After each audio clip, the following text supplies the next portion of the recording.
Tonga soa tanatin'ny fandarana noho ny fitenenana tompoko vavy sy tompoko lahy amin'ny zao maraina ny alatsinainy voalohany volana septambra taona 2024 izao. Misantatra herinandro vaovao dia misantatra volana vaovao ihany koa isika amin'ny tian'io ity dia misaotra antsika rehetra mbola manjohy hatrany izay fandarana anao ny fitenenana izay sy miaraka aminay ao anatin'ny faneho-kevitra ihany koa na amin'ny alalan'ny SMS na amin'ny alalan'ny antso antarby tahaka ny mahazatra antsika. Iresaka mikasika ny bois de rose isika amin'ny ity androany maraina ity raha tsy ahivitsika tsara dia nisy ny resaka izay nataontsika teto andro vitsivitsy lasa izay hoe misy sambo anankiray izany indray efa fantatra hatramin'ny immatriculation hoe le sambo moa zany filazana azy hoe bâton pavillon arianana na bâton pavillon arianana zany dia fantatra zany io sambo io mitondra ny anarana hoe MV Rizik zay no nitondra le anarana tamin'izay fotoana zay hoe niainga tany Mananavaratra tany izy io ny zavatra misy de voapirofo mazava mihitsy ary manomboka midradradradrany zany moa teo anivon'ilay fikambanana miaro ny tontolo iainana sy miady amin'izany fanondranana ny sarobitsika izany dia ny fikambanana Alliance Voire Gasy izay nampafantatra fa efa nisy foana kay ny fampandrenesany mpitondra fanjakana hoe tandremo fa misy sambo ary misy sambo miantsona ary akaikin'ny Mananavaratra misy sambo efa mamatratra entana misy sambo iainga lasa ihany le sambo fa tsy nietsika tsy nanao ninina mpitondra fanjakana dia rehefa avy eo dia mampiome sady mahatsikaiky ny mahatohina moa zany ny tena marina hoe rehefa lasa ny sambo zay vao modin'ny koropaka ny gouvernement nandefa olona hoe hijery ny zavatra misy teny zany dia hoe nantany zany dia hoe nandefa solitena atao anatin'ny gouvernement izay le izy moa tsy azo atao hoe ridicule intsony fa tena marina zany dia tena hoe fanompana ny vahoaka malagasy mihitsy le atao fa mody mampiseho zany hitanareo fa nietsika izahay fa ny tena marina ao anatin'le izy efa fantatra mihitsy ny fisian'le sambo mandeha ary manapirofo ny firaisana tsokombakomba ny gouvernement sy ny fanehoana mazava hoe tsy vonina iady amin'izany resaka bois de rose zany ny gouvernement efa lasa ny sambo vona vela ny efa navela andeha mihitsy ny sambo zay vao mody tonga tany any toerana ny mpitondra fanjakana dia inona moa ny dikan'izany ary zao tsy vitan'izay fa le izy ny tena marina dia tahaka an'izao le fitondram-panjakana efa mampafantatra foana ny olona voakasiky ny raharaha io fa tena voapirofo mihitsy fa tsy mihetsika ilay fitondram-panjakana raha vao zay resaka bois de rose izay initranga farany tany Mananavaratra iny tena ampy ahafantarana hoe atraiza ny fahasamihafany ny resaka ambara kobaka ambavana kabary ambony vavahady ety ambony latabatra sy ny tena fihetsika atao raha manodidina zay raha ny bois de rose zay fa hitondra resaka amin'io mihitsy ntsika sady mba iresaka sika amin'ity androany maraina ity ny manodidina indrindra n'ilay hoe asa raha tadiditsika teto nitondra atsika andro vitsivitsy lasa zay voaka an-gazety moa izy io dia nitondra n'izay koa tsika tato anatin'ny fandarana fitenenana mikasika an'Andriamatoa Maminirina Jean Edy iray amin'ireo heverina zany fa hoe mpanao an'izany bois de rose ary fantadaza loatra tsisy malala n'izany anarana izany dia taorinan'ny fotoanany tenenana an'izay dia mipotra amin'izay le hoe zanaky ny faritany ty moa fomba atsika mihitsy ny ty manao manome connotation tribal zany na hoe manome endrika ady aram-poko zany an'ilay isaky misy zavatra mitranga eto amin'ity firenena ity dia manao an'izay fihetsika izay foana indrindra raha vao olona any amin'ny faritany zany vao tohitohina dia maninona misy an'izay réaction zay matetika hoe mitsangana izahay izao mitsangana izahay zanaky ny faritany dimy izay efa tena fomba ny laozany toetrandro mihitsy ary fomba fanao mamoetra mihitsy raha tsorina hoe fa maninona ny zanakay any amin'ny faritany ihany kitiana tsy tontonona fa ny eto Antananarivo tsy tontonona le izy tena ohatrany lasa adipoko mihitsy ny endrika tena hitondrana le resaka fa io mba tiatsika asiana resaka androany maraina satria ny teny an'izay manko vo avy ny resaka n'Andriamatoa Maminirina Jean Edy tsika dia ny teny le hoe zanaky ny faritany dimy fa mba manakambara mikasika an'io mihitsy amin'ity maraina ity hoe tsika manodidina n'izay resaka bois de rose izay raha tapitra tamin'ny sabotsy lasa teo ny ultimatum nany inona moa zany ny famezana fepitaona zany nataony mpiasan'ny orinasa Jirama mikasika indrindra ny tokony ampiaton'ny fanjakana ny plainte na ny fitoriana izay nataony mikasika ilay court-circuit nitranga tetsy amin'ny trano fonena ny filohan'ny repoblika dia tokony anomboka amin'ny tian'ity ny fitokonana faobe zany na ny grève générale ataon'ny mpiasan'ny orinasa Jirama raha niresaka tamin'ireo syndicaliste izahay fotoana vitsivitsy lasa talohana androany ty fandarana ity dia milaza ry zareo fa hatreto aloha dia mbola voatazona zany izay fitokonana faobe izay na hoe mbola maintenu zany le hevitry ny grève générale nefa kosa etsakilan'izay dia gropaka zany teo amin'ny fitondram-panjakana misy ihany moa ohatrany hoe mainy endomboanjo angambany zany na ohatrany hoe doran'ny afo zany manoloana ny zavatra misy ary de fantatra fa nampiantso maika ny syndicat amin'ity ny alatsinainy tia ny ministra tompon'andraikitra misahana an'izany angovy izany Andriamatoa Fianena Richard amin'ny 12 no fotoanan'ireo syndicaliste ao anatin'ny intersyndical amin'ny ministra tompon'andraikitra zany ary suspendu amin'izay indray zany hoe miankina amin'izay fionana izay indray zany no anohizana na tsy araka ny voalazan'izy ireo ny fitokonana izay atao ao anatin'ny izay tranganjavatra le hoe fifaneraserana zany amin'ny ministra sy ny resaka fitokonana izay sy ny ataotsika nga zany amin'ny ankapobeny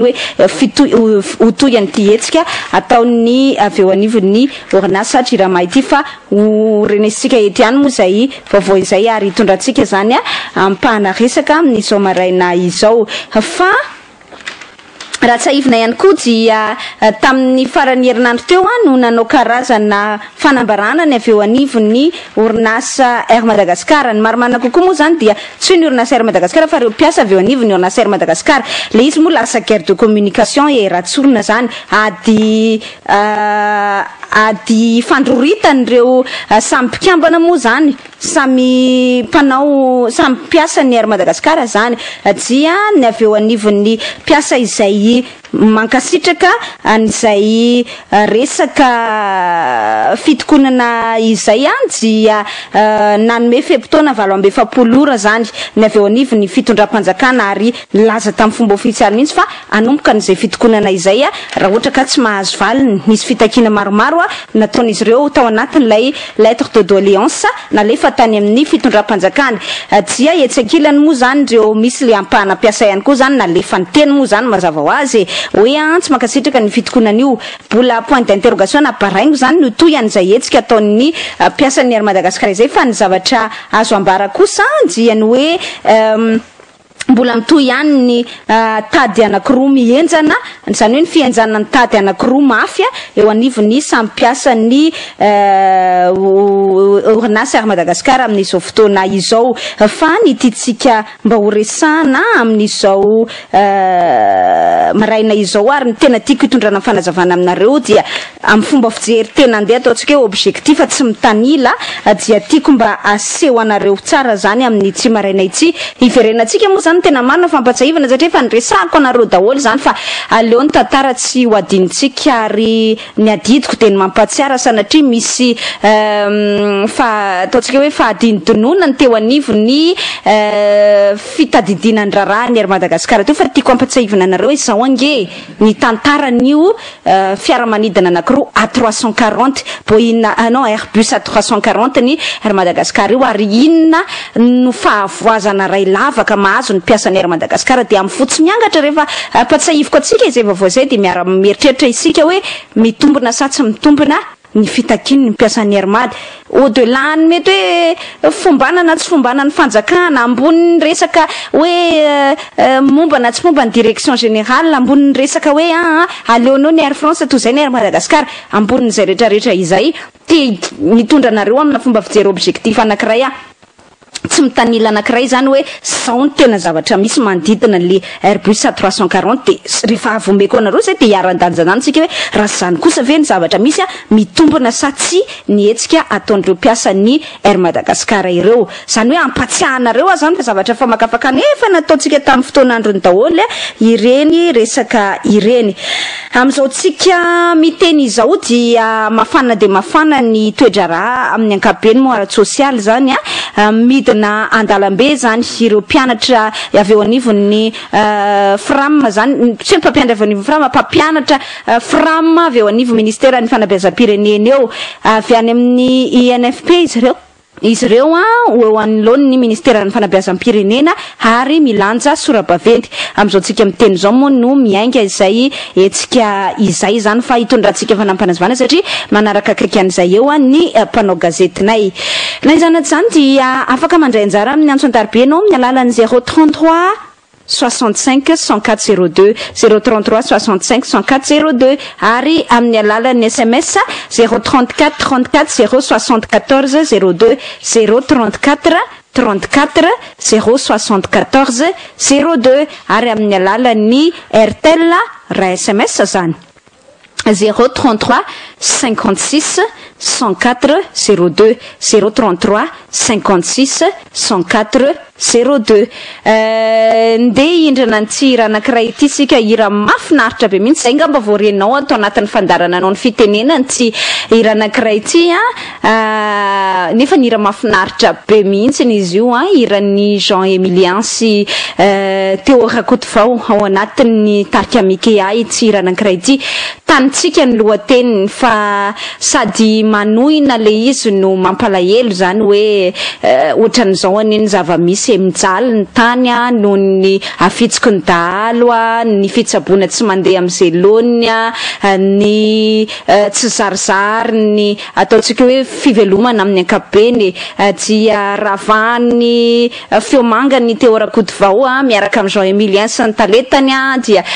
zay rehetrarehetra izay ny namorona hira anankiray tena mahatehiny fatratra zay ngamba no filaza azy dia atolotra mitiavana antsika rehetra ity hira ity tanitsika ny lohateny dia everiko fa mba inoko ary antenaiko fa mba ho ankafizanareo ohatra ny ankafizanay azy ihany koa izy endrika hira kely somary tsy mahazatra atsika fa izy zany misy andreny hoe misy andreny le ohatrany hoe feo mitaraina ireny zany ao anatiny de miaraka amin'ny mozika lafika ao ambany ao de mafinaritra ankafizo fa za koa moa tsy de tena hoe mahay manao an'le description tsara fa aleo tonga de mihaino tsika de mahasirony amin'izay fotoana izay Jean Emilien sy Théo Rakotovao anatin'ny Mikea no indramantsika ikalo antsira anankiray ity tanitsika ny lohateniny miaraka amin'ny radio tsy amin'ny lafiny teknika de arabantsika ny namana rehetra any amin'ny faritra Atsimonosy any ary satria hira avy any amin'ny faritra Atsimonosy ty hira ity arabantsika rehetra any amin'ny faritra arabanantsika rehetra any amin'ny faritra Atsimonosy de anaovana kobatanana antsika rehetra any amin'ny faritra Avaratr'Anosy ihany koa amin'ny alalan'ny 102 FM Radio Dego dia ny ao Tsirono Mandidy sy ny any Abongolava ihany koa lasa ary tsika tompoko vavy sy tompoko lahy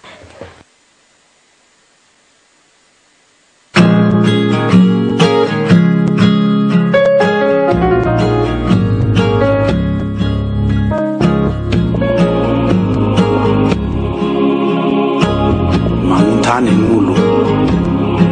satria amin'ny tantarany tanato i maro tsy fankahay ka tegna mitindrokom-bao koa tsy alin-tegna tany avian-tegna avolirin-tegna momba-tegna ambagny mireaka ny masokorogny mireaka ny tany mikegny mamboly gn'olo agny mihary koa gn'olo agny lereo fe ngombo mo le tsy falany le malaso ro igny tany toy tsy milame tany toy tsy mbiakilame marary gn'olo fe tany toy tsy misy lapotaly taianatsy gn'olo fe tany toy tsy misy lakilasy mikaiky gn'olo mikaiky vonjila igny toy igny tanindrazanao malie toy igny tanindrazanao maloe toy igny taninahabe tsy pazoro anonanakao mababa tsy pazoro anonanakao manini toy igny tanindrazanao malie toy igny igny tanindraza no makoahely toigny tanindraza no marieny handeha lavitsy agniny aho tsy magnalio anareo any ahoe agny avao koa le namako regny izay agny avao koa le reo mitanàna isana igny ty tany toy nasondrotsy ny ranomasina faritan'ilay lapasika saova ny tany koa nanan'olo santendrom-bosa sy reko lavo santendrom-bosa mileladelaky ny lagnitsa dia koa hitoky amin'ny kabakabaka mitokoizany vato misalafy ny ala mikilombon-zavogna vao amaraigna soa molako tam'vegna feo ny vava siniorony komandro soa lay havy agny feo ny avana siniorna milomagno sanisy commandant trondroko sy tedigna sanisy kérogène ny vorogna hafa ihany ny voasangarary mivizivizy agny misy antsika hayabadikako gnantsatsika toigny fombandraza no malihe toigny tanindraza no makoahely toigny tanindraza tsika laheny ho avy agny zao agny ho avy zao anany zao toigny tanindraza no malihe toigny tanindraza no makoahely toigny tanindraza tsika laheny karakara osoagna tegna ayagny misy anao zay badika zanakatelezina dia tehody dia manigny an-tany niaviana toyozafinao nefa ny agnapotony agny ny agnapotony agny ao ny miady lova ao ny mifanao asan-dahalo sans facataire dia laiko tehody dia simba ansinigny anigniny satria bitebiteby satria dia misy tafakazahoana tokony facataire moa marina fa ny mahamahery miano inana fa izao agnaosahanagna mianao faniategna manegnategna ofakatiavy aya magnolognano agny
anahoana ity herinandro vaovao izay hodiavintsika ity, anahoana ity volana septambra izay lalovantsika ity raha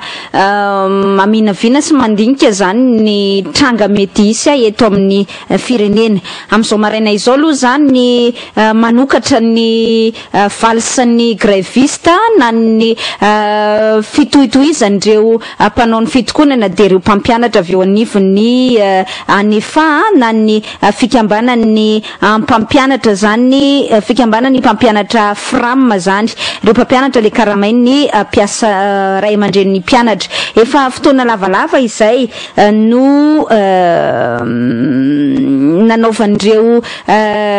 mpampianatra ireo an'izay fihetsiketsehana izay, satria raha tsorina moa zany dia tsisy mialatsiny amin'le fiteny fa tena masika be ty teneniko toe, tsisy miraharaha manko ry zareo sady tsisy miheny, dia mitohy ao foana ary ny ministra ny fanabeazana Paul Rabarara moa dia navita ny teny mihitsy ny tamin'ny farany herinandro teo raha nanatrika ilay lanonana fianianana nataon'ireo le piscorp vaovao zany na le mpalatsaka ny sitrapoan'ny corps de la paix vaovao teny Ambaranjana, dia nanontanian'ny mpanao gazety dia tsotra fotsiny hoe alao tohizany ao ny fitokonana fa tsika konge zao anatin'ny vanim-potoana ny fialan-tsasatra lehibe na ny grande vacances, ohatrany hoe tsy dia rarahinay fa aloha anao ny ataony ao zareo hoe tena miaraka amina mialatsiny hoe tena mépris mihitsy zany, efa nehoana mihitsy zany hoe tsy miraharaha an'izay ataonareo mpampianatra FRAM izay, ary lasa lavitra mihitsy aza ny tenin'ny ministra ny fanabeazam-pirenena hoe tsy masa, satria manko le mpampianatra ao anatin'ny FRAM zany mba ny teny hoe zahay kosa dia tsy hiditra mihitsy ary tsy handray anjara amin'ny taom-pianarana vaovao miditra amin'ny fiandohan'ny volana oktobra raha ohatra ka tsy tanterahan'ny fanjakana ny fitakiana izay ataonay. Dia ny ministra ny fanabeazam-pirenena mamaly tena amin'ny fomba tsotra mihitsy hoe sy tsy asa hitokana sy boycotté ny fidiran'ny mpianatra zany mihitsy ndreo hoe tsy asa ataontsika hoe ahoana moa zany ny filazana zany i-boycotté an'le rentrée scolaire fidiran'ny mpianatra zany mihitsy ireo, fa tamin'ny ny sasany tamin'izy ireo raha tsy nandray subvention tany aloha tany tamin'ny 2013-2014 mbola mianatra nanao ny examen sy nanao ny fampianarana ihany izy, ka ahoana zany hoe tsy mialatsiny amin'le fitenenana, tsy misy lanjany mihitsy, tsy misy dikany mihitsy na hitokana fa zato fariva eo ara zany le mpampianatra ao anatin'ny ANEFA reo, le mpampianatra FRAM ao anatin'ny ANEFA reo, zay raha tsorina zany ny teny ny ministra tompony andraikitra dia asa moa zany fa dia zao maraina zao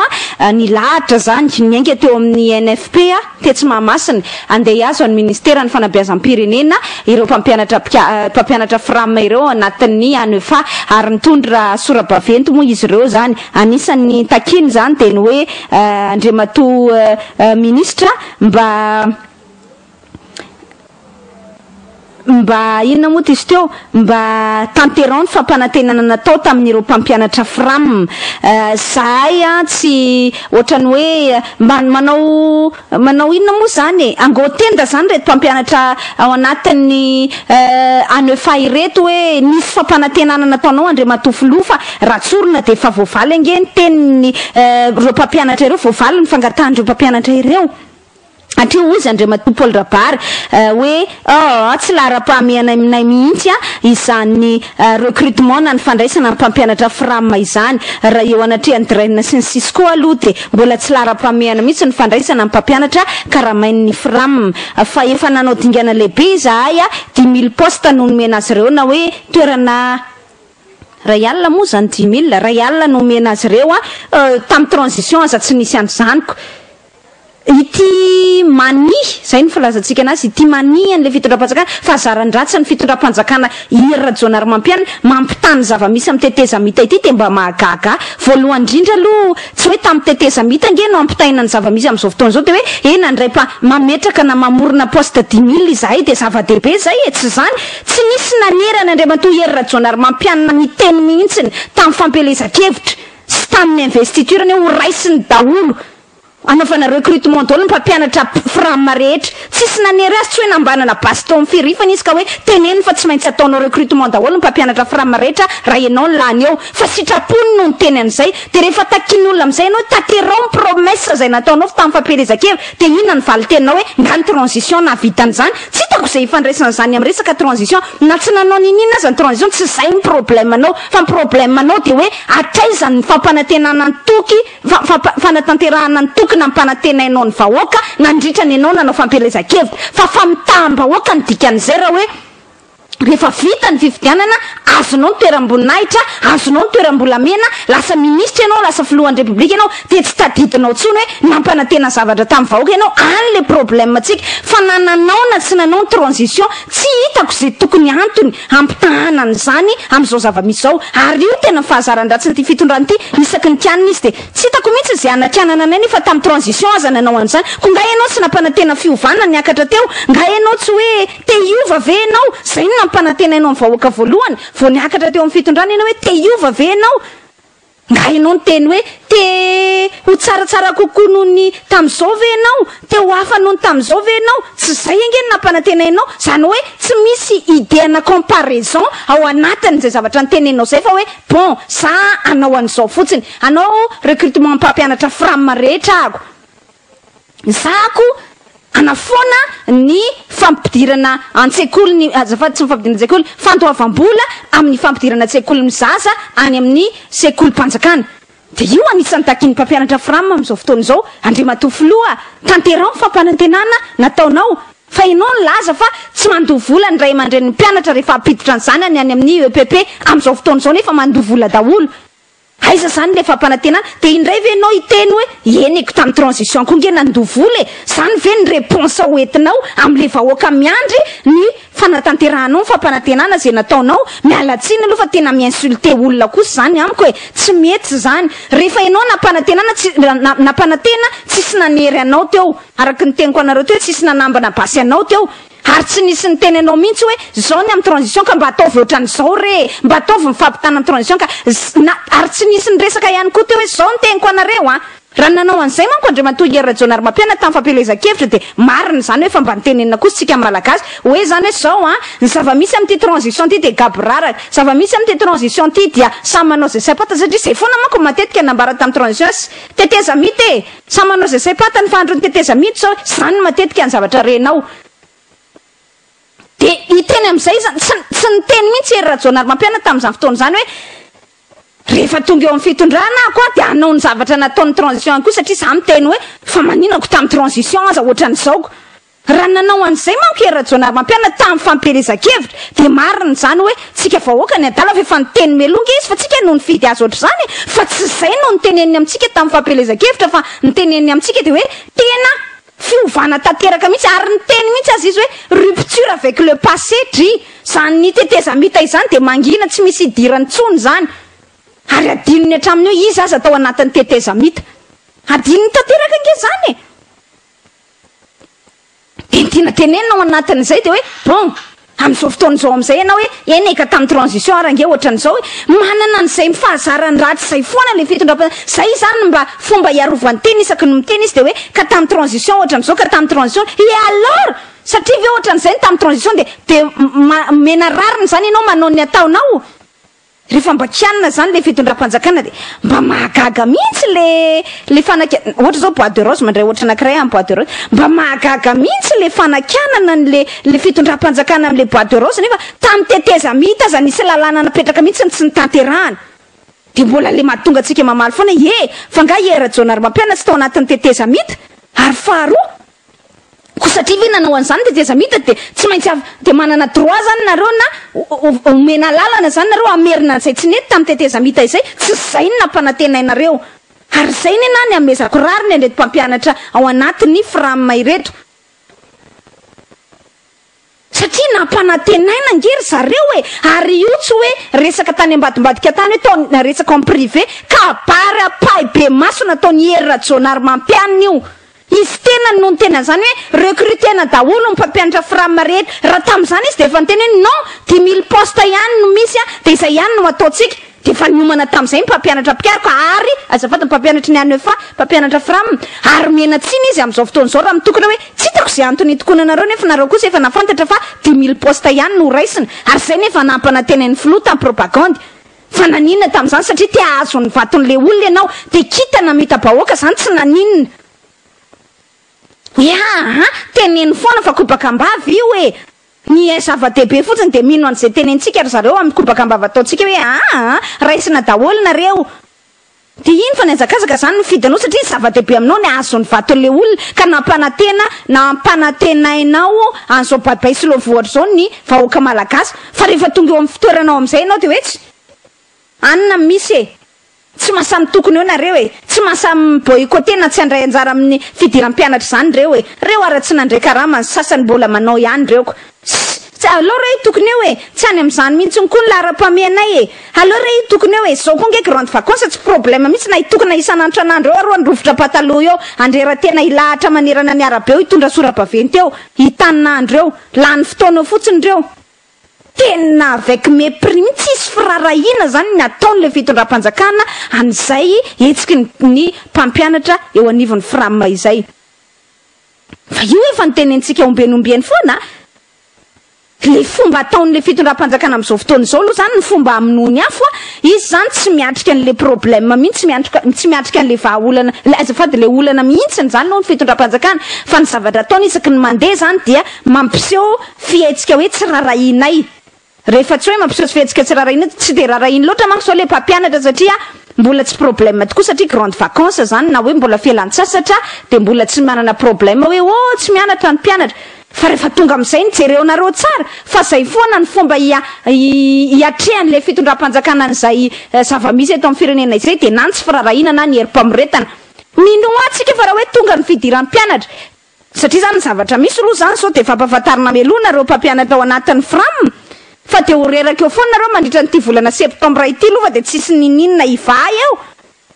ary fa zay ny tenin'Andriamatoa Paul Rabary hoe tsy lara-pameanay zany tsy novaliany aloha le resaka hoe maninona ny ray aman-dren'ny mpianatra no asianareo mandoa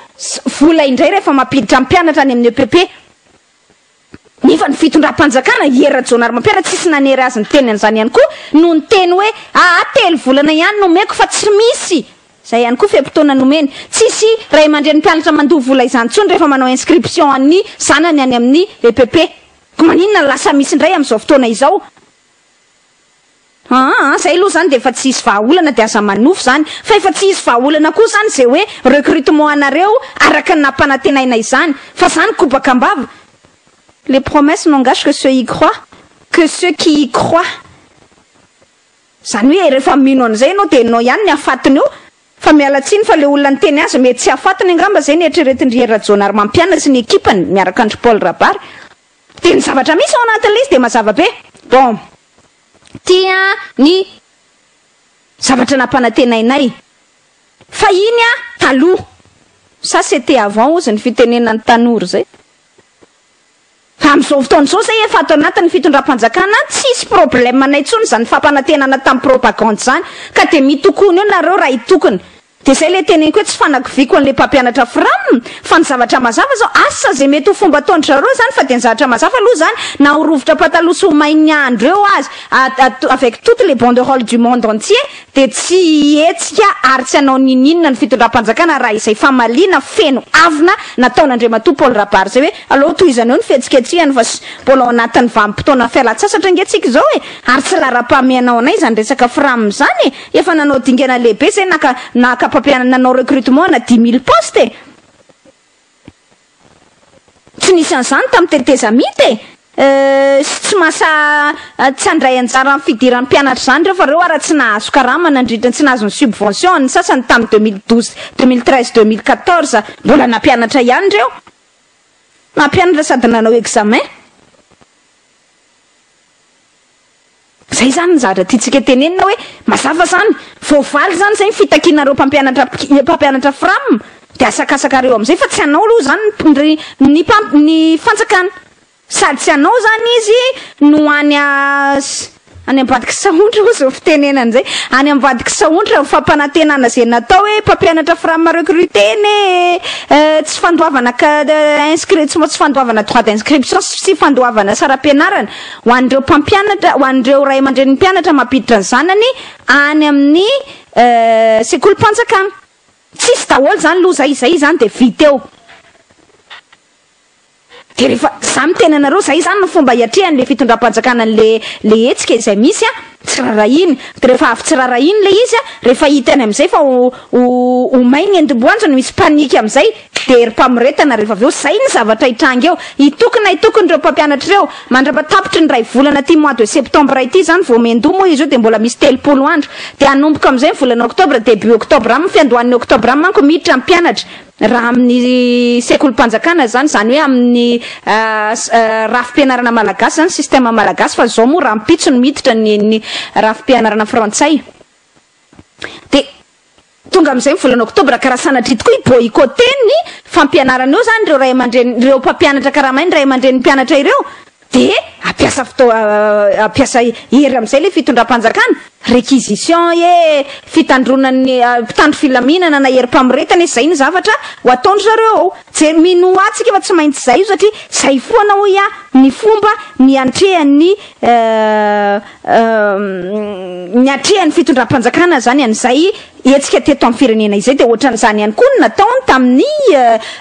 Air Madagascar tsy nyrarahina aloha tamin'ny voalohany de jerevana fa mety ho grave rehefa nahita ilay avy eo anivon'ny tompona ndraiky mpanjakana hoe tsy afaka tsy karakara tsy hanao assistance technique an'le vola avy any ivelany intsony ny Air Madagascar de iny fa nalefa ny herim-pamiretana nalefa ny moreg sy ny sisa ka nareo zay foana ny fetsika le fitondram-panjakana de ohatran'izay ihany koa le jirama tsy nyrarahina le jirama aloha ny tokony atao amin'ny toerana nisy azy tao tsy nyrarahina de inona ny zavatra mitranga am'izay rehefa aveo voatery nandeha ny lahatra nakeny fetanana le mpiasan'ny jirama de zay am'izay vao tonga tena toerana mpitandro filaminana zay foana ny moreg de zao am'izay hoe anaovy grève générale zany le mpiasan'ny jirama miazakazaka ny ministra hoe androany alatsinainy vao andray andreo efa tamin'ny sabotsy ny tapitra ny ultimatum ary lakamisy zoma sabotsy de efa nandeha zay fepotona ny ultimatum izay fa tsy nyrarahiny fa rehefa zao am'izay zany hoe tonga ny grève générale satria ny expiré tamin'ny asabotsy ariva tapitra tamin'ny asabotsy ariva ilay fepotona nomeny ny mpiasan'ny jirama hoe tsy hoay io fitorinana ataonareo any namanay io satria tsy aradrariny ary tsy voamarina injuste et injustifié de inona ny zavatra mitranga zany am'izao fotoana izao zavatra mitranga am'izao fotoana izao de aondray ary ampanatsoana tampoka ampanatsoana ministra tampoka izany satria mahay am'izay ny endimboanjo de andeha amono afo am'izay zay foana zany ny fomba n'le fitondram-panjakana hatrany ary zay le efa nokiantsika hatramin'ny farany herinandro teo ny mpiasan'ny Air Madagascar zao tao anatin'le lettre de doléance izay nataony ny syndicat io de niteny mihitsy ny hoe ny zavatra nisy ozy izy ndraso satria manko voarahintsika eto ny copian'le lettre de doléance natao tamin'ny faha 20 ny volana aogositra lasa teo nalefa tamin'ny direction générale ny Air Madagascar mivaky tahaka izao après réunion du conseil d'administration et de la direction générale avec le personnel d'Air Madagascar et les syndicats délégués, la réunion du personnel et les syndicats délégués prévue se tenir le 28 août à 8 heures n'a pas pu se tenir à Ivad selon les motifs suivants. L'existence d'une liste d'agents d'Air Madagascar interdits d'accès dans l'enceinte d'Air Madagascar, la présence menaçante et massive des éléments de l'hémorrhague hors et dans l'enceinte d'Air Madagascar. Par conséquent, nous émettons les doléances suivantes. La cessation de toute procédure de licenciement à l'encontre de nos collègues, la levée de l'interdiction de circulation des agents listés et la permission de tous les agents d'Air Madagascar à circuler librement dans les zones d'Air Madagascar, la cessation de faire appel aux éléments de l'hémorrhague et ou hémosécurité et la permission de faire un sit-in dans l'enceinte d'Air Madagascar pour la levée d'Air Madagascar dans l'annexe B. La réquisition et la présence des éléments de l'hémorragie et sécurité représentent un harcèlement moral et un danger pour les agents dans l'accomplissement de leurs obligations et remettent en cause la sécurité des vols Air Madagascar. Si aucune solution de nos revendications n'est trouvée dans les 24 heures, nous entamerons une grève générale dans les 48 heures sur tout le territoire malgache. Dans l'attente, nous vous remercions de votre attention. Zay fanambarana izay de natao tamin'ny 20 volana aogositra lasa teo raha tika tsotsotra de tahaka an'izao hoe taoriana ny fivorian'ny flanke fitantanana sy ny direction générale zany na fitantanana campagne niaraka tamin'ny mpiasan'ny Air Madagascar sy ny syndicat délégué sy ny syndicat sy ny délégué de tsy afaka natao ny fivoriana tokony natao tamin'ny 20 volana aogositra lasa teo teny Ivato ny antony de satria nisy listra na mpiasan'ny Air Madagascar izay namboarina zany ka nambara hoe ireo olo reo de tsy afaka miditra ao amin'ny toeram-piasan'ny Air Madagascar amin'ny faritry Air Madagascar zany zay ny voalohany de ny faharoa de hoe feno mpitandro filaminana zany tao avelany sy tao anatiny le enceinte ny Air Madagascar noho izany ozy de manao an'izao fitarainana izao izay manao an'izao fangatahana izao zany izahay voalohany ajanony ny resaka fikasana androka ny mpiasa namanay sasantsasany ajanony ary foany io resaka listra na mpiasa izay natao io ary aoka mba omena lalana daholo mpiasa ny Air Madagascar rehetra hivezivezy malalaka ao amin'ny faritry ny fiasan'ny Air Madagascar dans les zones d'Air Madagascar ajanony ihany koa ny fiatsona foana mpitandro filaminana ny hémorragie sy ny sécurité ary omeo alalana izay anao sitinao aminatiny faritry ny Air Madagascar afahan'ny Air Madagascar afahanay mitaky zany ny fialan'ny Air Madagascar ao anatin'le annexe B. La réquisition et la présence des éléments de l'hémorragie et sécurité représente un harcèlement moral zany hoe ny fakanareo sy ny fametrahanareo andreo mpitandro filaminana karazana herim-pamoretanareo ny hémorragie sy ny sécurité de manjary lasa fanohitohinana anay ara-moraly harcèlement moral ary loza ho an'ny mpiasa zay manatateraka ny andraikiny ary indrindraindrindray ihany koa lasa sembana zany manohitohina ny filaminana ny zotra ny Air Madagascar raha tsy misy ozy fa olana hitanareo anatin'ny 420 ora de anomboka fitokonana fao be izahay ao anatin'ny 27 ora manaraka manerana ny Madagascar raha ny tokony ho izy zany amin'ny ity anio ity no manomboka izay fitokonana fao be izay asa inandray zany no atrehan'ny entin'ny fitondram-panjakana hiatrika an'izay fitokonana fao be izay satria ty zany efa nisy fampilazana mialoha zany hoe natao anatin'ny règle zany na asiana préavisiny sisa zany lay filazana fitokonana fao be de inona no atao rehefa avy eo asavy miasa am'izay ary aloha le majorité silencieuse le nanao fanambarana satria iny nefa nivakitsika batsila ndeto hoe fika azafady am'le fitenena fika gasy ozy ny fitenenantsika zay fa ohatrany hoe efa fomba nilozany toetrandro le hoe tsy maintsy asiana mpiasa miteny manohitra an'le mpiasa zany fomba fanao foany zany fa ny tena fanontanitsika de hoe raha tena maro anisa tokoa ary ireo mitonona fa hoe majorité silencieuse ireo de aloha reo miasa zany de aloha hitokana ny mpiasa mitokana manaradia ny reto mpampianatra manaradia ny reto mpiasa ao anatin'ny intersyndical ireto de ho hitatsika eo hoe andeve ny Air Madagascar ho hitatsika hoe tsisy problème tokoa ve satria manko raha ohatra zany raisina le teny nambara tao anatin'le communiqué na le fanambarana tamin'ny sabotsy lasa teo iny de hoe olombitsinge ireo zay tsy mankasitraka an'ireo daholo mpiasa sy ny sisa eny ary de zao ary ny tenitsika zany avelao ary hitokony eo ireo olona ireo azadraisana fepetra ary hoe ary azapitahorina amin'ny alalan'ny hémorragie sy ny sécurité de avelao ary hoe hitokony eo de ho hita tokoa hoe mikatso ve ny Air Madagascar sa tsy mikatso fa raha maro anisa tokoa ny olona tsy mankasitraka tokony tsy misy problème mihitsy na hitokana fahazato farivo araky ny ohatran'ny am'trangan'ny fram ihany koa zay reo mpiasan'ny Air Mad reo zay mba antanitsika n'le fitondram-panjakana hoe ataovy ary hoe zay ijerevantsika azy tokoa de am'izay fotoana zay manko mba miara mandinika daholo ny rehetrarehetra hoe tena zay tokoa ve le izy ary indrindra atraiza zany ny fahasahin'le fitondram-panjakana miatrika an'izay zava-misy izay dia araky ny fanampanantenaiko anareo teo dia hoe hojerevantsika ilay fampitahana zany izay tsy fampitahana firesako anareo zany hoe tahaka an'izao ny anare zany tahaka an'izao no teneniny Air Madagascar tsy hoe no teneniny tahaka an'izao zava-misy eo anivon'ny Air Madagascar manodidina n'io resaka Airbus A340 anankiroa io tam'izany fotoana zany raha tadiditsika tsara dia volana avril taona 2024 no tonga ilay avion voalohany A340-300 Airbus A340-300 dia taty amin'ny 7 ny volana jona taona 2024 moa no tonga ilay zotra faharoa ny zotra voalohany raha tsy ahivitsika tsara ilay A340-300 ilay avion voalohany zany le fiaramanidina voalohany dia ilay natao tamin'ny teny vahiny hoe ACMI zany ny fifanarahana natao tao anatiny zany hoe ny amin'ny teny anglisy moa izy zany hoe aircraft zany le fiaramanidina zany dia ny équipage crew maintenance na ny fanaovana ny maintenance dia ny insurance zany na ny assurance zany hoe ny fiaramanidina ny équipage na ny mpanamory sy ny mpiasa rehetra miasa ao anatin'le fiaramanidina ny maintenance zany na ny fikojana amin'ny fiaramanidina ary ny assurance no ao tafiditra ao anatin'izay fifanarahana izay io fiaramanidina Airbus A340 voalohany io le tonga tamin'ny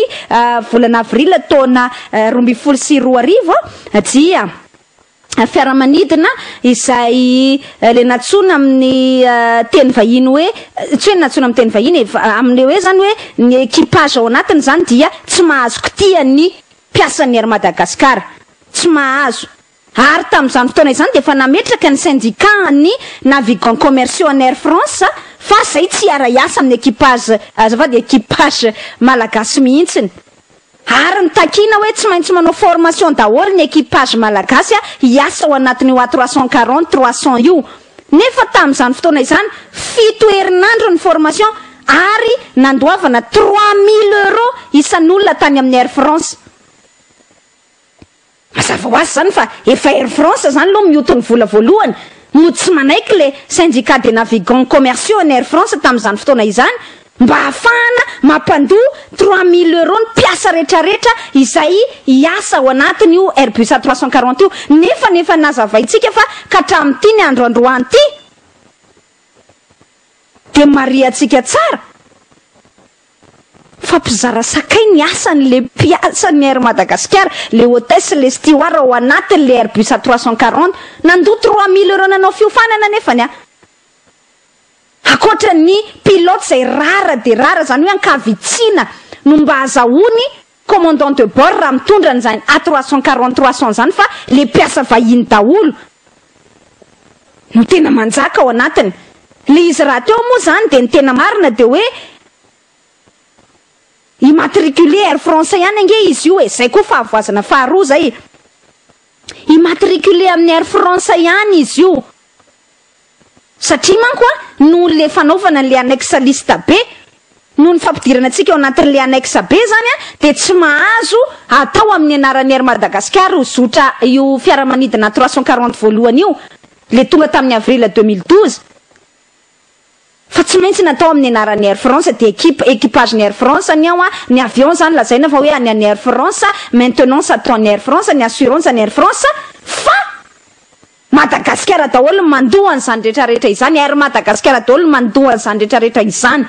mandoa an'izany mariatsika tsara zany fa ny Air France ny miasa ao anatiny ary natohina ny mpiasa tamin'izany ary mariatsika tsara fa zany inge dia efa lazaina mihitsy hoe tena famonoany le Air France ny Air Madagascar mihitsy fa natohina ny mpiasa tamin'izany ary efa niresahantsika zany dia hoe aiza veranga dia ao anatin'ny vol lazaina fa ny Air Madagascar ny mampahan'ny Air Madagascar azy dia Air Madagascar daholo mandony location na ny ofany zay mariatsika tsara fa eo amin'ny manodidina ny 5000 € isaky ny heure de vol le retsy volany zany zalahy 5000 € isaky ny heure de vol 5000 € zany raha ohatra ka ataontsika tsotsotra ny kajy raha ataontsika tsotsotra ny kajo hoe afantaranao anazy hoe manome ohatrina moa zany 5000 euros zany raha ataontsika zany fa hoe amin'izao fotoana izao eo amin'ny 16500 FMG eo ny euro anankiray. Oui, ça va de 82 millions 500. Marina ve zany? Non, tsy marina zany ka. Raha solo averiko indray mandeha ny compte fa tsy haiko le izy. Ampitombona 16500. Oui, c'est ça. 82 millions 500. Zay zany isaky ny vol, isaky ny heure de vol ny air Madagasikara daholo mandohany zany. De ny zavatra misy mariatsika tsara tao anatin'izay de nampimenimena mampiasa ho de hoe any anatin'le fiaramanidina mazava azy fa Air France équipage ny Air France daholo ny ao hôtesse ny Air France zay va romba ao zany ny malagasy ao zany hôtesse ray de steward ray de misy pilote moa zany fa le pilote zany matetika tsy commandant de bord tsy zany ny tena mpanamory voalohany indrindra. De ny zavatra misy ao anatin'izay adevitra izay de tahakan'izao mandritra n'izany zotra alohan'ny Air Madagasikara izany de dokam-barotra ny Air France ny zaraina eny anivon'ny fiaramanidina, publicité any Air France ny zaraina eny anivon'ny fiaramanidina izay etoan'ny fanjakana malagasy, etoan'ny Air Madagasikara moa zany maromana kokoa 5000 euros eo isaky ny orany vol. Nefa io Air France manao an'le zotra, izy mametraka ny lalanany, izy mametraka hoe bon zay rehefa mipetraka ny lieu d'hébergement anay aty Antananarivo de tsy maintsy ao amin'ny Colbert na ao amin'ny Carlton na ohatra.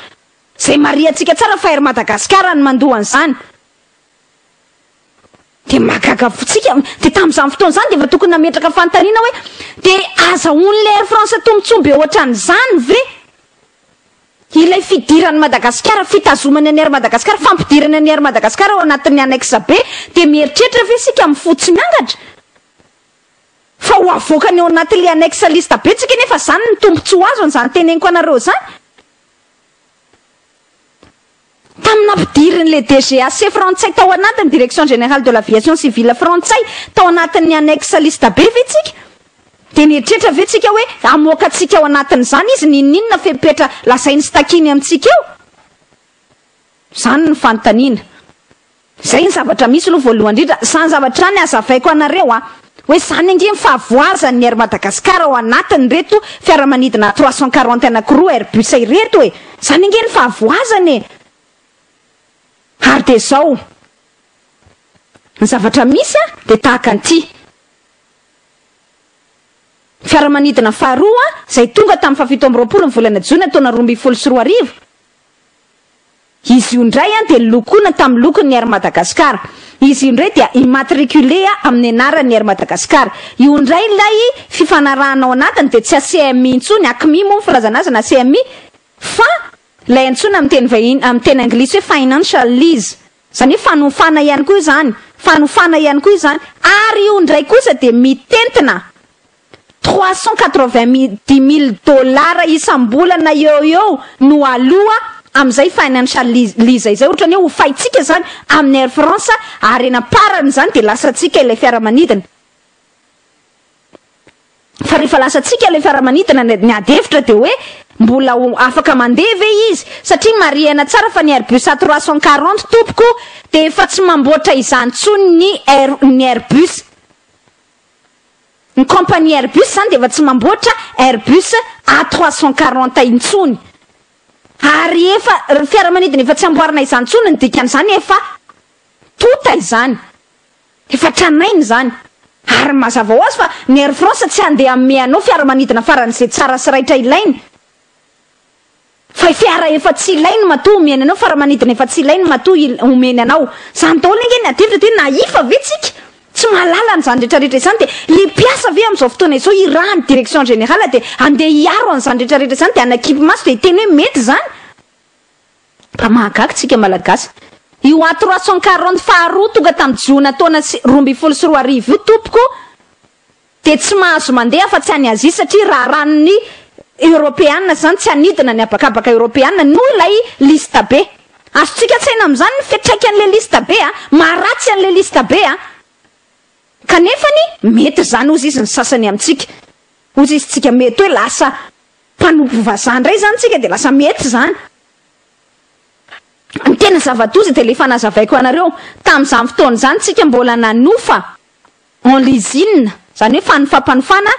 an'ilay Boeing 767 nitondra ny matriculation 5 RMFJ tamin'izany fotoana izany.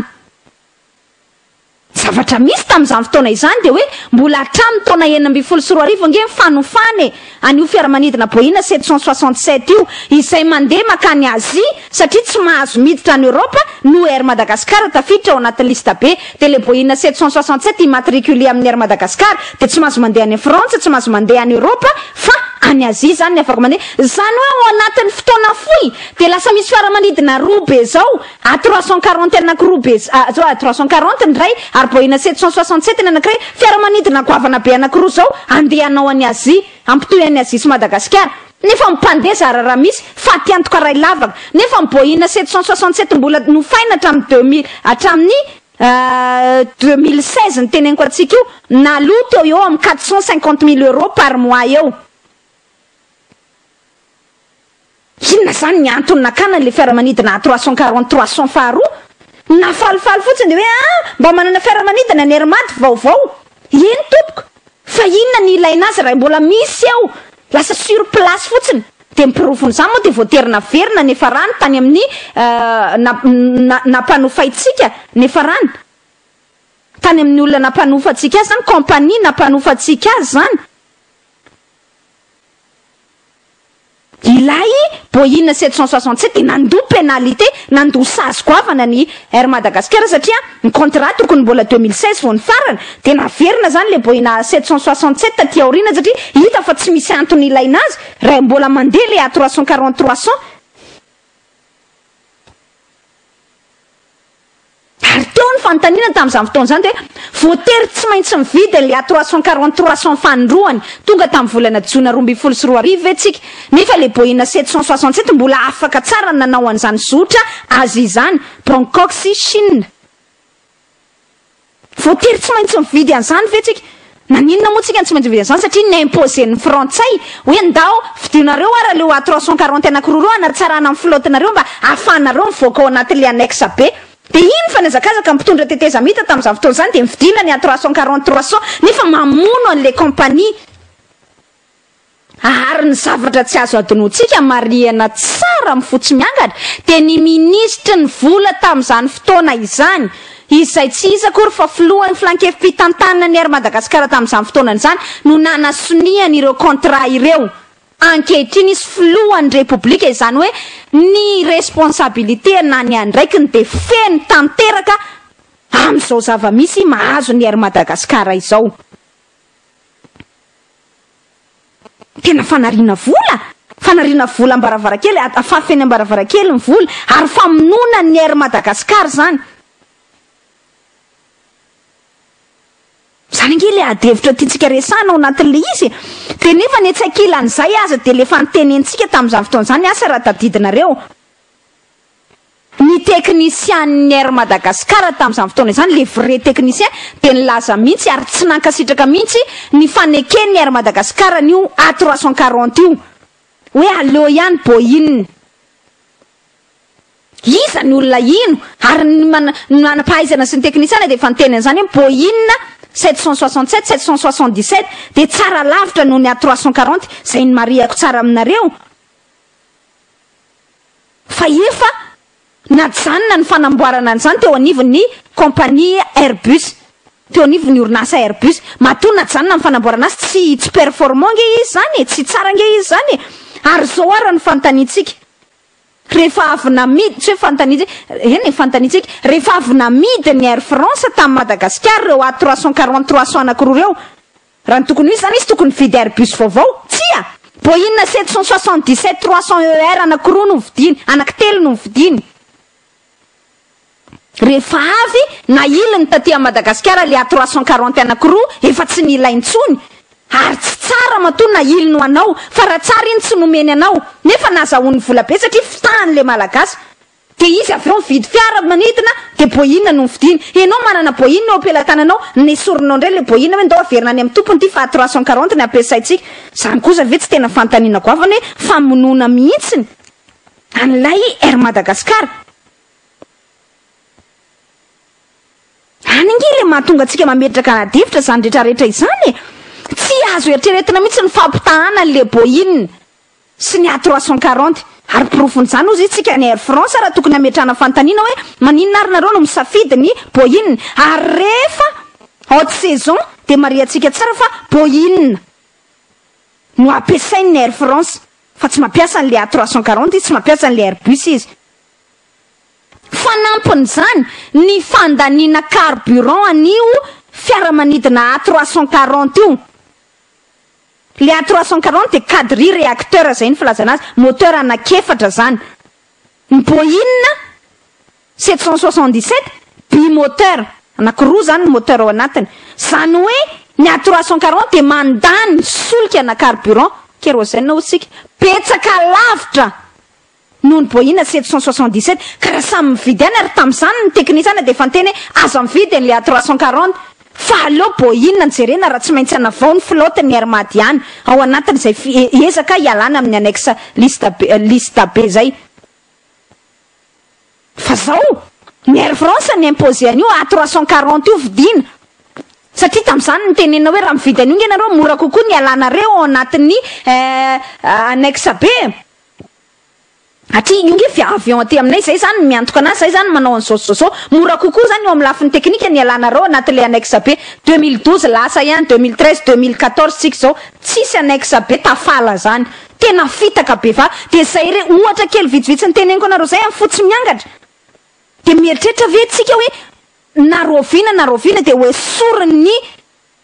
Air France ao anatin'le lista B tsika na hoe soriny DGAC na hoe soriny européenne ao anatin'le lista B nefa tombontsotsitoko fitsiforoanao anazy ny fijanonantsika eo raha dikan'izay ady hevitra politika zany mila petraka zany hoe négociation amin'ny fanjakana samy fanjakana zany mila petraka ko maninona no milaza reto mpiasan'ny Air Madagascar mitonona fa manohitra ny fitokonana ireto hoe efa misy ezaka ataon'ny fanjakana efa misy ezaka ataon'ny direction générale efa namme argumentation izy amin'ny ialana ao anatin'ny lista B tsy ho tafala ao zany ianao mandrakizay doriamena ary zay natonga antsika namme ohatra tamin'ny fotoan'andrina hoe ny Cameroun zao ratsy nidrikina ny autorité camerounaise tompona ndraikitra mpanjakana camerounais tsy navela ny Air France mihitsy navela ny DGAC mihitsy na direction générale de l'aviation civile française sy ny Union européenne mihitsy ho tafala tao anatin'izany lista be zany Cameroun ary zao koa ny ohatra anankiray ny teneniko atsika efa nampatsahivana atsika zany tamin'izany fotoana zany nisy zotra tahaka ny Air Seychelles zay tena anjakan'ny Air France tanteraka satria nataony an'io fomba nataony any Air Madagascar io potika tanteraka ny Air Seychelles nataony ohatran'io ataony any Air Madagascar zao tsika miteny zao nge zavatra efa mematy le Air Madagascar ary fahafatesana nge zao atrehany zao de icroiser les bras ve zany hiatrika an'le fahatongava le fahafatesana sa aleo mba mialanena ihany hoe ndao mba ialana nenina ndao mba hikofokofoka hiadina amity de le mpiasa mikofokofoka hiadina amin'io ndray lazaina fa manao terrorisme lazaina fa misy ambadika politika misy amin'ny zareo lazaina fa hoe mpanakorotana lazaina fa hoe te hamono an'ny Air Madagascar nefa ny zareo mijery fotsiny fahafatesan'ny Air Madagascar miaraka amin'ny croiser les bras tsy misy miteny de gaga tsika ao anatin'le izy hoe fa ahoana ary zany fa inona ary ny tena tanjona ao anatin'izany ny Air Seychelles ohatra anankiray ary afaka manao fanadihadiana amin'izany tsika raha tsy mino an'izany teneniko zany afaka manao verification potika tanteraka ary de Air France ny manjakana satria zay de stratégie ataon'ny Air France amin'ireo zotra aty Afrika de tsy tokony ho taitra amin'izany ve tsika de zany azavaina amintsika izany ve de mbola omena tsiny ihany ny mpanao fitokonana mbola omena tsiny ihany hoe zara aza mba nifota amin'ny toromasony ela loatra nge reo natory tao nanomboka 2012 2013 2014 navelana tory tao fotsiny ary de nipetrapetraka tao fotsiny efa miara-manatrika ohatrany hoe zany hoe raha ohatra zany io le olona marary de efa miara-manatrika ny fialany aina tsikelikely sy ny mamparefo azy tsikelikely eo mais faible miara-manatrika eo sady microiser les bras taony efa miezaka tsika zay natao nefa efa fantatro fa mety misy fitsabona mba azo atao an'io ihany ka rehefa mikofokofoka am'izay zany le mpikambanao anatin'ny fianakaviana hafa hoe tena andao le retsy mba tsabona hoentina any amin'ny dokotera atao an'izao ndao asiana sérum ndao asiana tsindrona tsy fantatro hoentina any amin'ny dokotera de ozy am'izay le hafa hoe ohe zay kosa tena tsy mety mihitsy zahatra ataonareo fa efa miezaka tsika nareo efa mba manazava ndray mpianakaviana ohatrany hoe zao ny atao de mbola tsy mino ihany nareo tsika efa miezaka nefa le olona efa hita fa mematy tsikelikely eo de ohatran'izay mihitsy efa hita fa mematy tsikelikely ary zany n'importe quel mpiasan'ny ary Madagasikara de mahalala n'izany zavatra teneniko anareo zany sara tamin'ny fanadihadiana nataoko na halala n'izany ve de mpiasan'ny ary Madagasikara milomano ao anatinao isanandro ve de tsy halala n'izany de zay ny teneniko anareo hoe ny zavatra mahagaga zany ao anatin'le izy de ity mahalala n'izany tsara le mpiasa ireo minoatsika fa inina mihitsy vonoana miadana le air Madagasikara de mba mitsangana le mpiasa sasany hoe no zahay tompoko de mba omeo alalana anao sitin ao amin'ny enceinte ny air Madagasikara mba analana ny Madagasikara ao anatin'io annexe be io fanavota pirenena mihitsy nge le retsy tena mission suicide fanavota pirenena mihitsy no ataon'reto mpiasa ny air Madagasikara mitokona ireto de tsika ndray ny manakana an'izany ozy izy tsika zany hoe lao maty mendalana eo le air Madagasikara de maty mendalana eo le malagasy de maty mendalana eo le Madagasikara tsika so de mba tsy rariny so de mba tsy mety so de mba ho tsiny eo anatrehan'ny tantara ary zay moa no tena mampalahelo foana de zao na merariny atsika foana ny tantara fa raha tam'izany mba nieno ny tompona ndraiky mpanjakana hoe andraso ary zay le teneniko hoe tsy afa miala am'izany ty fitondram-panjakana ankehitriny ty Andriamatoa Hery Rajaonarimampianina satria ministre ny voly sady PCA ny ary Madagasikara président du conseil d'administration any ary Madagasikara tsy afaka miala am'izany fa raha mba tam'izany nenona ny teny teknisiana tam'izany ny teny hoe zay nge tsy manaiky an'io tsy d'accord amin'io A340 io hoe maninona raha samy renouveler flotte any maninona tsy Boeing 777 no atao raha ny tombontsoa Boeing 777 betsaka na ny carburant laniny fotsiny azy ty A340 manahirana tsika efa zatra Boeing foana ny pilote hatram'izay sy ny équipage hatram'izay tsy mora kokoa ary tsy andanimbola be ny formation ndray fa ty nitereny Air France na formation na 3000 € par personne mandritra ny fito herinandro tany France alohan'ny Madagasikara zany rehetrarehetra izany alohany any amin'ny Air France ireo mpiasa izay hiasa ao anatin'le A340 vola tsy toko tsy foroana mba hitretinareo hoe 5000 € par heure de vol fotsiny ary zany ange de efa manahirana ny mieritreritra anazy hoe fa ahoana ary zany zava-misy zany hoe mitombona ve zany resaka rehetrarehetra izany de tsy mahita ninina ve ny fitondram-panjakana ao anatin'izany hoe misy zavatra tsy mety nge zany rehetrarehetra izany zay zany mba tiatsika etikefitra ao anatin'izay resaka izay hoe raha mpanenona ny lakilosy amin'izao fotoana izao inona ny zavatra hitranga so de mba efa tara loatra de miara mahita ny fahafatesany le ary Madagasikara tsika de miara mandevina azy de nyzao so de mba misy hevitra ihany ary zay ny mahatsara hoe il était temps fotoana ny etsehany le mpiasan'ny ary Madagasikara